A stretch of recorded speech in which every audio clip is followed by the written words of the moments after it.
কথাটা সঠিক না। রমজান মাসে কবর আযাব বন্ধ থাকে, এটা সঠিক না। এটা কি না? সঠিক না। কারণ আবু জাহাল, আবু লাহাব, উতবা, সাহেবা বদরের যুদ্ধ হয়েছিল রমজান মাসে। কোন মাসে? রমজান মাসে বদরের যুদ্ধ হয়েছিল। সে বদরের যুদ্ধে 70 জন যে কাফের মারা গেছে, ওদের লাশগুলি একটা কূপের মধ্যে নবীজি ফেলে দিয়ে যখন বক্তৃতা করছিলেন, আল্লাহ যে ওয়াদা করছে তোমাদের সাথে আযাবের গজবের ওয়াদা এখন পাইছো নি, সব পাইছো, মানে গজব শুরু হয়ে গেছে। গজব কি শুরু হয়ে গেছে? রমজান মাসে জাহান্নামের দুয়ার বন্ধ থাকে। কিসের দুয়ার?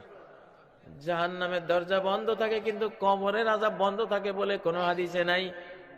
ওই বন্ধ থাকে জাহান্নামের দুয়ার, এটারে বাঙালিরা বানাইছে কবরের আযাব বন্ধ।